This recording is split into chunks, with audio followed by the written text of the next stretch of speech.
Hey guys, welcome to another edition of the QuickSlant podcast. I'm your host, Trevor Rogers.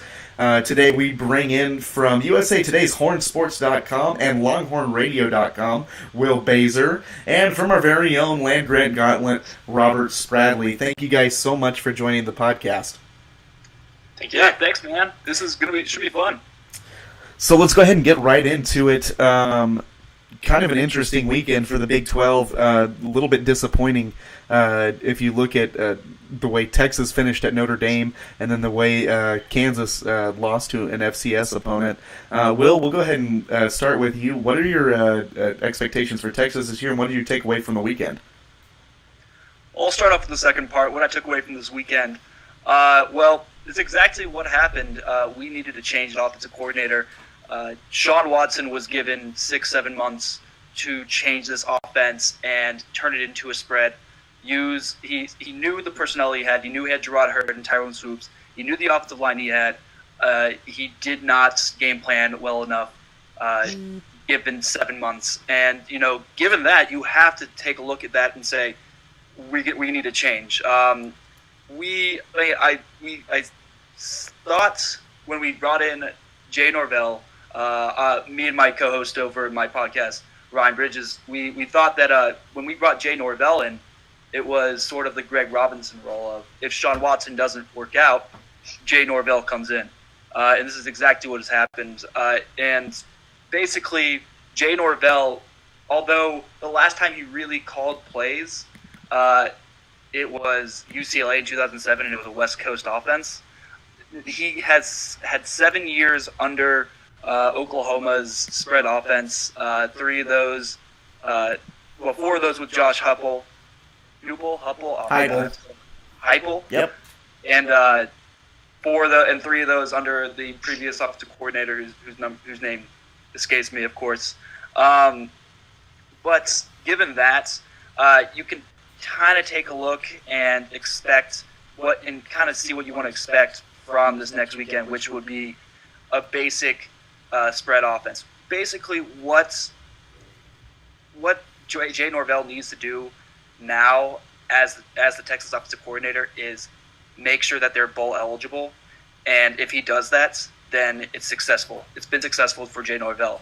But the thing is probably at the end of the season, Texas will be going and looking for an offensive coordinator somewhere else. Robert, we'll toss this to you.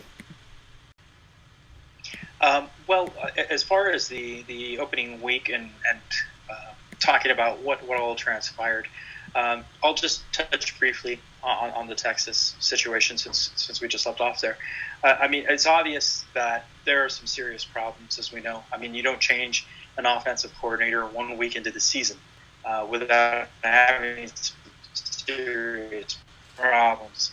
The thing perception is that maybe Charlie doesn't know what he's doing, because he had all of this time. We're talking about in excess of 8 months to make that decision, and failed to do so. And it wasn't until this debacle at Notre Dame that he felt like it was time to make a move. It wasn't the beatdown at the hands of TCU or the embarrassment against Arkansas in the Texas Bowl. I just feel like it was kind of a lost opportunity, and maybe it was a bad hire to begin with. But I wanted to touch briefly on a point.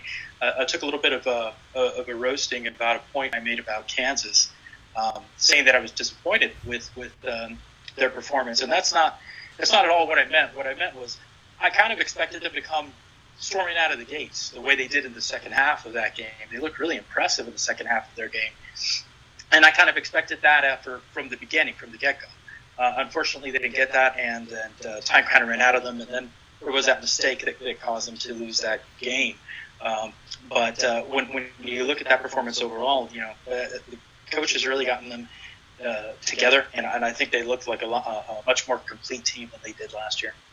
Joining us a little late from the Land Grant Gauntlet and from Cowboys Ride for Free, we welcome in Chris Ross. Chris, we're talking the way the Big 12 got off to a kind of a rough start with the outlook of Kansas and Texas both struggling this weekend. Give us your thoughts.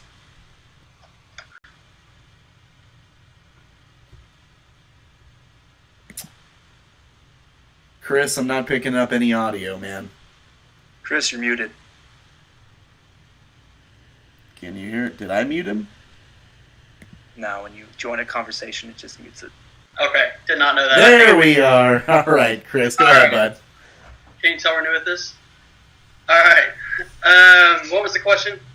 We're talking Texas and Kansas, both not a great start to the Big 12.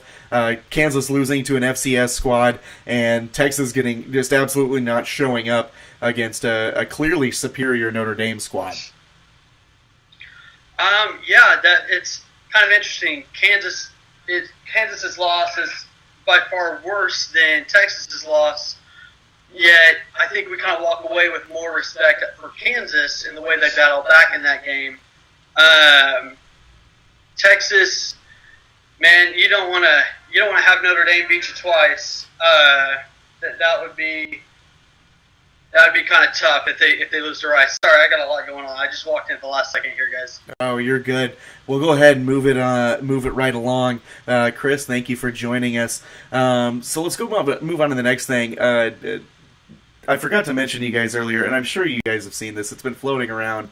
Eric Stryker probably had the quote of the season yesterday at Oklahoma's media availability with the blowing gases up there, whatever rhymes with that.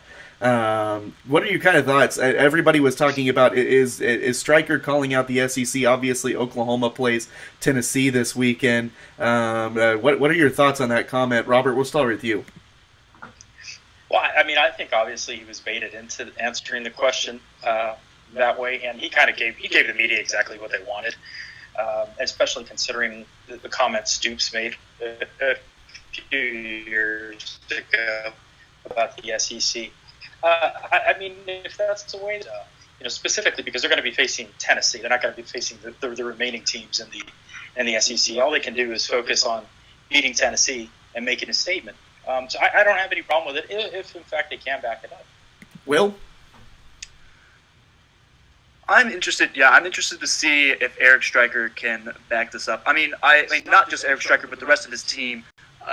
Given the fact that they have a brand new quarterback in Baker Mayfield, and we might have seen. I don't know if we saw too much improvements when it came to their game last week. I don't know what you could take away from it, other than the fact that they destroyed a lesser opponent. But now that they're going into Tennessee, and Tennessee is got the hype this year, I'm interested to see whether or not he can back that up, especially with Baker Mayfield being that new starter. Chris? I think that it's going to be tough for them to back that up. I think they're going to focus on it a little more, but that'll be something to watch for sure. Yeah, I mean, I don't know if I'd say the same thing going up against an SEC opponent. Maybe you say that after the fact, but not before. See, it's here's bulletin board material. It's why would you do that? It's just trying to get the other team riled up. I don't see why you would try to fire up another team. See, here's what I take away from it, because I was at availability yesterday, and just about every other question that each player received was had something to do with either Oklahoma playing in an environment of 105,000 people, or what do you take away from playing the SEC? What do you take, the SEC this, the SEC that? And my takeaway was Stryker was absolutely baited into it. And I don't think Stryker, I think this whole the whole debacle with everybody reacting to it is definitely overblown, considering Eric Stryker, wasn't really knocking the SEC or by any means, and not necessarily knocking Tennessee. He's just saying this is our opponent. They happen to be from, this conference that everybody is tired of hearing about their dominance. It's not like they're playing Alabama again. It's not like they're playing LSU. The LSU's, the Auburns of the world, the teams that have actually been competing for national championships. They're playing Tennessee, who has struggled to stay relevant in the much weaker SEC East. And so I have no personal problem with Eric Stryker saying what he said, because just because Tennessee is a part of the SEC East, does that make them any stronger of an opponent than they'll see really with some of the top teams from the Big 12? I don't think so, and I don't think Eric Stryker thinks so. But that's just my opinion. So, I'd agree with that, for sure. let's go ahead and move on. We'll get off of that. Let's go ahead and talk Oklahoma State over the weekend. Oklahoma State got off to a little bit of a rough start in the first half. Chris, I'll go ahead and have you lead with this. What are your thoughts from Oklahoma State's win last Thursday? Not a lot of good. I think it's good that they did take control and did get the win in the end. The play calling, I thought, was a little too vanilla. I know you don't want to start and open up everything and show all your future opponents your full bag of tricks or anything, but that first half was just awful. It could be a little bit of Mason Rudolph making the wrong reads. We've kind of seen that as we've delved into some of the plays this week. But going forward, you just want to see the offense progress. You kind of, at this point, write it off to the first game of the season. It was on the road, tough environment, far from home, trying to build a rhythm, that kind of thing. But if we see these same problems progress, especially since it's the problems they had last season, that's when you start getting concerned, and we'll see just what they're capable of. Robert, we obviously, everybody has high expectations for the Pokes this year, especially with the emergence of Mason Rudolph. But Chris touched on some of those points with the offense struggling. Do you think that falls on execution, or is this the same problem persisting that we've seen from Mike Yursich? Personally, I think it was just a matter of, I think it's working the kinks out. The game itself against Central Michigan wasn't bad overall, and consider Central Michigan's actually a decent team. And I think a lot of what I saw was just working kinks out. I don't think that it poses anything bigger. I don't think it looms larger for Oklahoma State. I think eventually they'll get to the point where they're firing on all cylinders after some polishing. Will? I would have to agree. I think Oklahoma State is in the same category as Texas, where just wait till conference play. Oklahoma State's, I expect their quarterback to that game as sort of grow. Right now is this growing pains for this Oklahoma State team. I expect their offensive line to get better, and I expect their quarterback play to get better, which are their two main things that needed to get better besides their defensive tackles and their secondary. The defensive tackles, I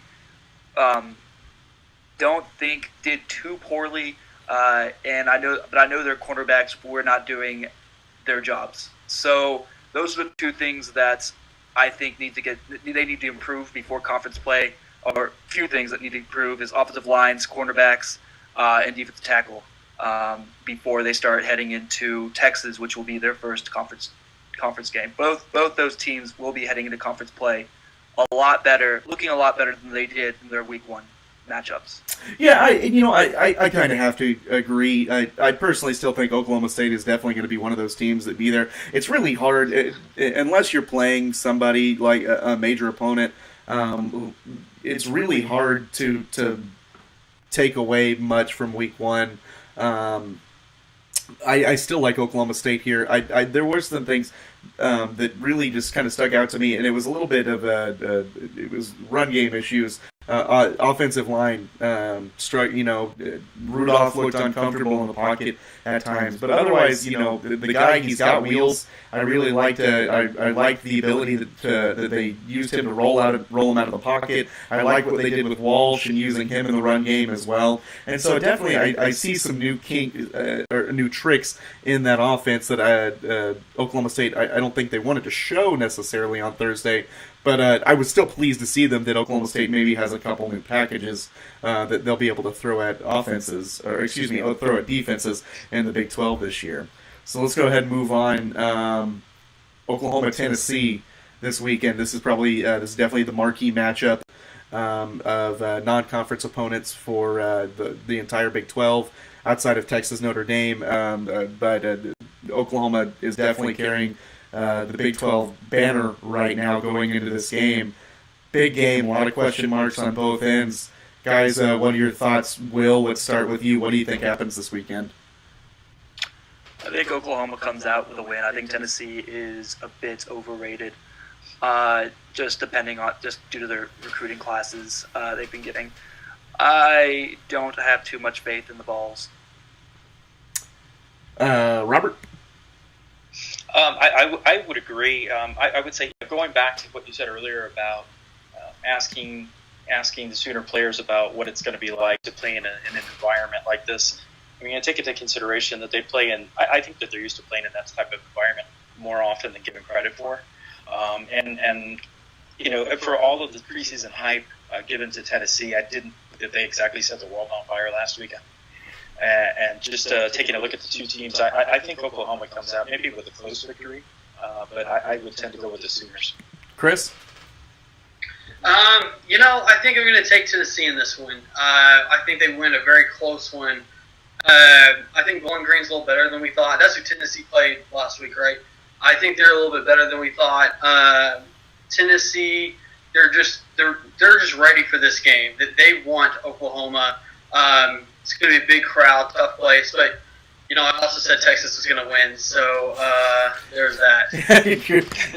You're on thin ice already, Chris. That was a terrible, terrible pick.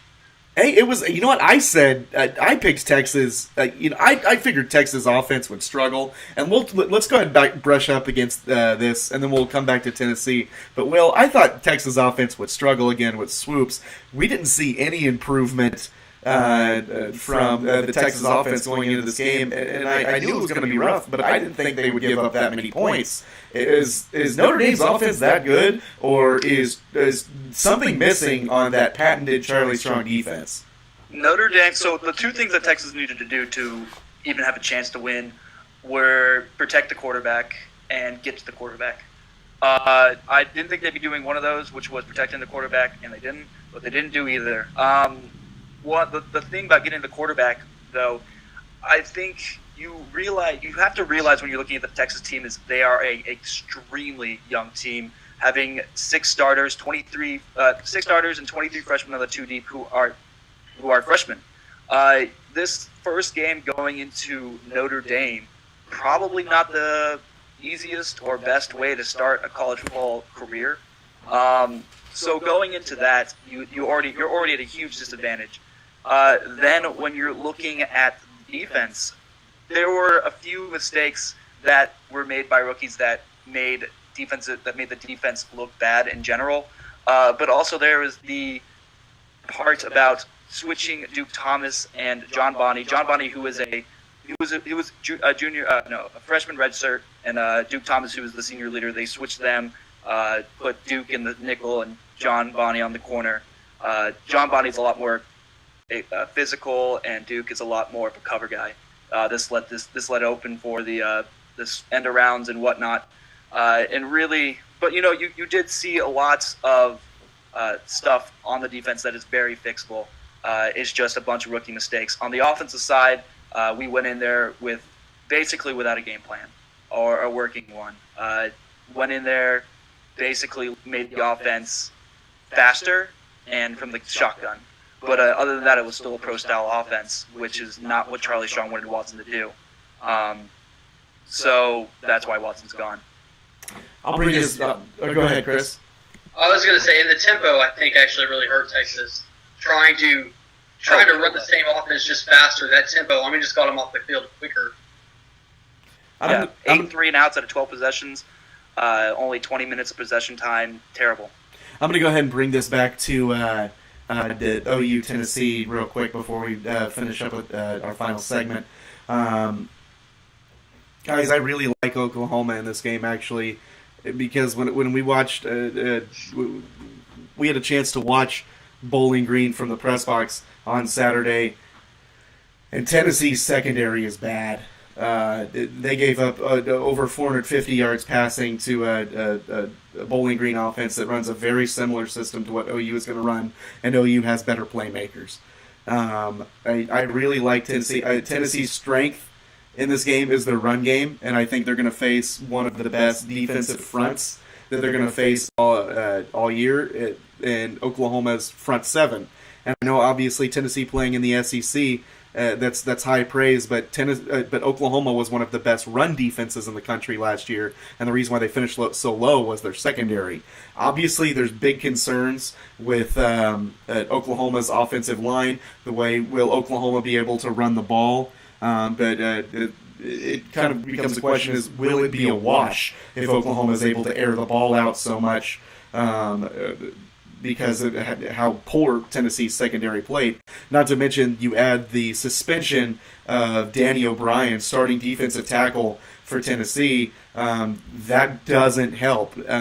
So for Tennessee to win this game, to me, they're going to have to put pressure on the quarterback, and Oklahoma is just going to have to be non-existent offensively. Now, we saw question marks in the Akron game last week, but essentially, you look at not many people got to watch that game because it was it was pay-per-view.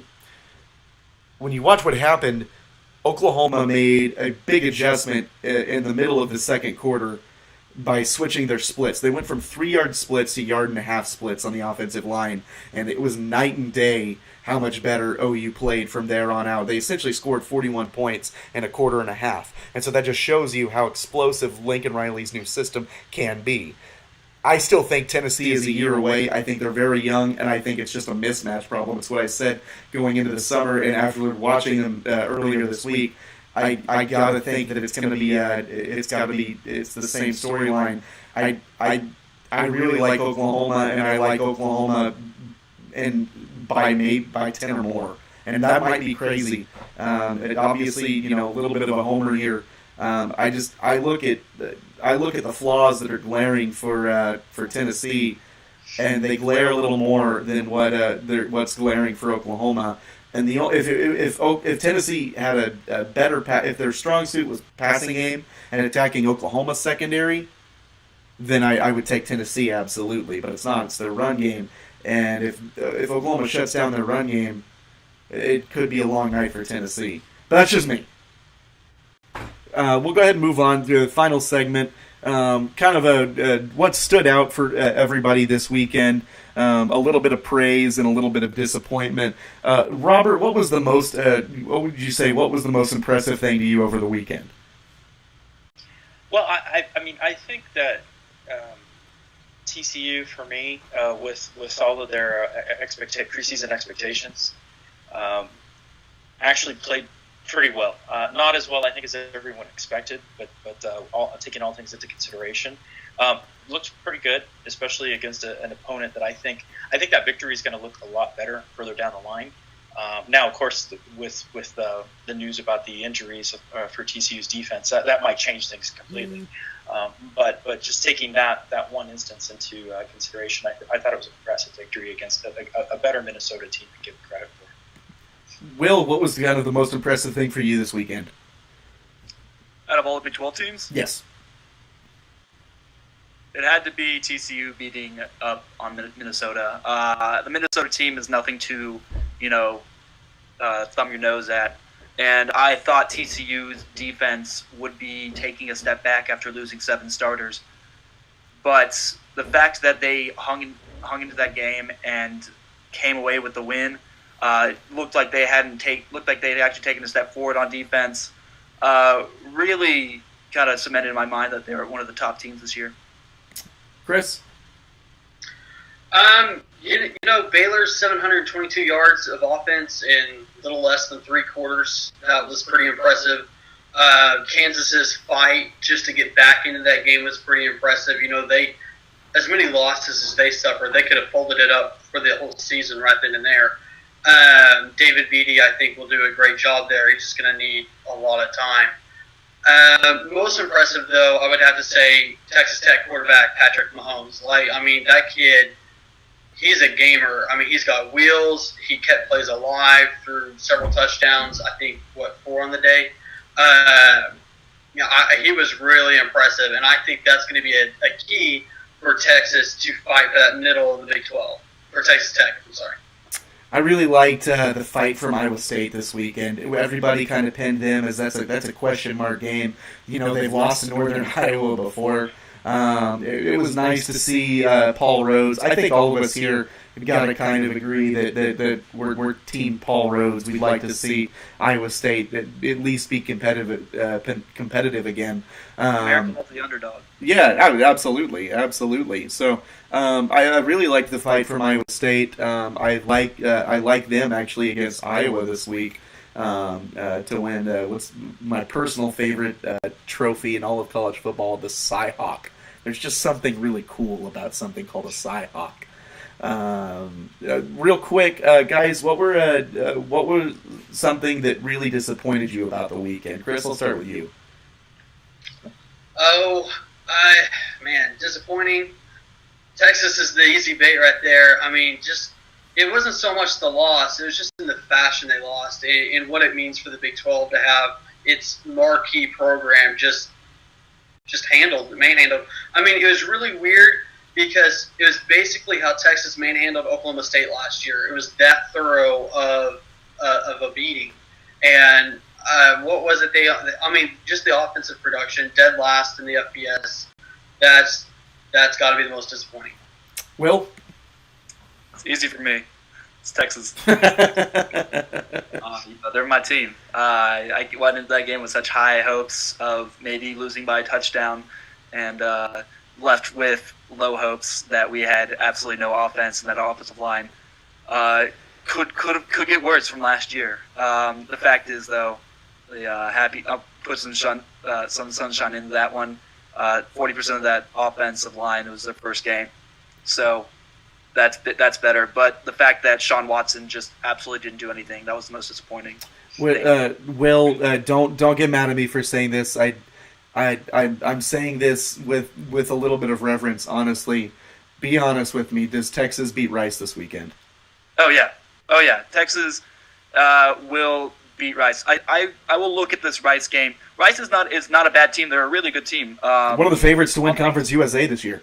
Yeah, all things considered, they're a good team. But the fact is that Texas will athleticize, if that's a word, them, and the defense is going to eat them up. That's a fact. The offense will be all the offense has to do is score 20 points, which it will do, and they beat Rice. The fact is, right now, this Rice game is basically a bye week practice for this new Jay Norvell offense. Robert, what kind of disappointed you? Well, I mean, obviously, I would have to say the same thing. Like I stated earlier, I think if you have 8 months and you're coming off of an embarrassment, a couple of embarrassments, and then it looked like Texas didn't show up. I mean, we didn't see any improvement whatsoever. It looked like we just left off at that Texas Bowl when this Notre Dame game started. And I just don't see – I understand the youth and the turnover on the roster, but to me it just didn't look like there was any concrete proof that there had been any improvement, even though Charlie Strong and Sean Watson were telling us otherwise. To me, I think it's a huge disappointment. Yes. Quick question, Robert. You said earlier that Texas made a bad hire. Are you talking about Charlie Strong as a bad hire or Sean Watson? No, Sean Watson.